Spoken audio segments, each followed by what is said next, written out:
नमस्कार, आप सभी का स्वागत है। हमारे देश में अब जान इतनी सस्ती हो गई है कि किसी को भी कहीं भी बुला करके आराम से उसकी ज़िंदगी को छीना जा सकता है। ये बात इसलिए कह रहा हूँ क्योंकि आए दिन वारदात के ये किस्से गजब के सितम ढा रहे हैं।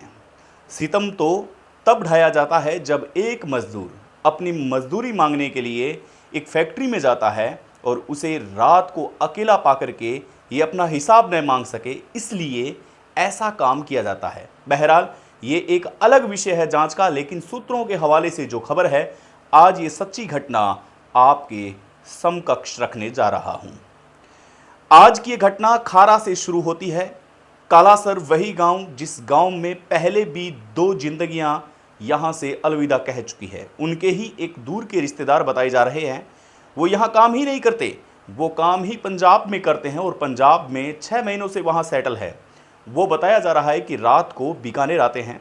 बीकानेर आने के बाद में उनके मन में एक ख्याल आता है कि क्यों नहीं खारा, जहाँ पर इंडस्ट्री का सबसे बड़ा एरिया माना जाता है और बीकानेर का सबसे सुंदर एरिया माना जाता है, कि अगर इंडस्ट्री का कोई काम हो तो सिर्फ और सिर्फ खारा में ही हो।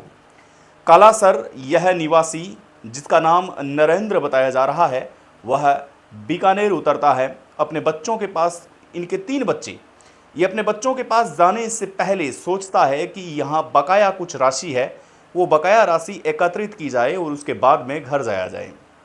नरेंद्र बीकानेर से ही अपने पुरानी फैक्ट्री में कोल लगाते हैं, जिसका नाम गोदारा इंडस्ट्री करके कुछ बताया जा रहा है। कोल लगाया जाता है कि अगर यहाँ पर मेरे कुछ पेमेंट बाकी है, पैसे बाकी हैं, अगर वो यहाँ से मिल जाते हैं, उसके बाद में एक अलग ही नज़ारा होगा, एक अलग ही खुशी होगी और घर जाने का कुछ खुशी और रुतबा ही अलग होगा। वैसे तो खारा गांव से सीधा कालासर आया जा सकता है, लेकिन इस नरेंद्र ने ये सोचा होगा कि मैं सीधा खारा जाऊंगा और उसके बाद में यहाँ से मेरी 6 महीने की बकाया पेमेंट रिसीव्ड लूँगा और उसके बाद में मैं बीकानेर होते हुए बच्चों से कुछ वादे किए, फ़ोन पर कुछ वादे किए, मिठाई के, कपड़ों के, शूज के, ऐसे न जाने तमाम कितने ऐसे वादे जो अपनी बीवी से किए होंगे, उन वादों को निभाते हुए कालासर गांव की ओर निकल जाएगा। बीकानेर में ये इस उलझन में है कि आखिर किस तरीके से वहां जाया जाए, फ़ोन कैसे लगाया जाए, 6 महीनों का जो पेमेंट बाकी है वो किस हिसाब से वसूला जाए। ये कॉल लगाते हैं। कॉल लगाने के बाद में सूत्रों के हवाले से ये खबर है कि सामने से जवाब आता है कि आप आज रात को फैक्ट्री आ जाएं, आपका पूरा हिसाब कर दिया जाएगा। नरेंद्र इस बात से खुशी खुशी झूम उठते हैं कि आखिर जो पेमेंट रुकी हुई थी वो आज राशि एकत्रित हो जाएगी और वो उनकी ही जेब में आने वाली है जिनका धन कमाया हुआ है। इसके बाद में वापस बीकानेर आया जाएगा और बीवी और बच्चों का जो वादा निभाया हुआ था, उन वादों को पूरा करते हुए कालासर गांव की ओर निकल जाऊंगा। इसके बाद में 2-4 दिन यहाँ रहूँगा, उसके बाद में पंजाब की ओर वापस चला जाऊँगा, जहाँ पर पिछले 6 महीने से मैं काम कर रहा हूँ। बस यही सोच करके वो खारा की ओर अपने पैरों को फैला लेता है और अपने पैरों को खारा की ओर चल बढ़ता है। करीबन 20 या 25 किलोमीटर का सफ़र है खारा, बीकानेर से खारा। इस उधेड़-बुन में वो व्यक्ति नरेंद्र वहाँ जा रहा है कि आज मेरी बकाया पेमेंट, बकाया राशि आ जाएगी। इससे न जाने कितने ऐसे सपने हैं जिनको मैं पूरा करूंगा, न जाने ऐसे कितने सपने हैं जिनको मेरी बीवी पूरा करेगी, न जाने ऐसे कितने सपने हैं जो अपने माँ बाप के लिए संजोए वो जा रहा है। इस रास्ते के बीच में नरेंद्र को एक बार भी नहीं लगता कि उसके साथ अगले ही पल क्या होने वाला है। अगले ही पल ऐसा क्या होने वाला है कि ये छोटी सी बात बड़ा पतंगड़ का रूप ले लेगी और उसके बाद में शायद उसकी ज़िंदगी से वो हाथ धो बैठ सकता है। ये बात से अनजान बिल्कुल ही पता नहीं है। फ़ोन कॉल चल रहे हैं, बताया जा रहा है मैं बीकानेर आ चुका हूँ, पंजाब का मौसम ये है, बीकानेर में मौसम ये है, मौसम की बातें चली आ रही है। साथ में वादियों का आनंद लेते हुए नरेंद्र के धीरे धीरे पाँव खारा की ओर चल पड़ते हैं।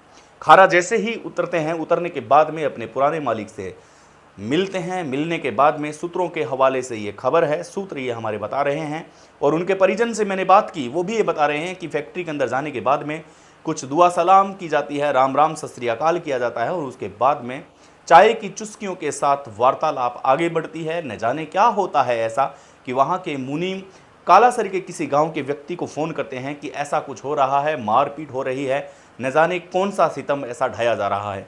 वो रिकॉर्डिंग भी उनके पास सेव है।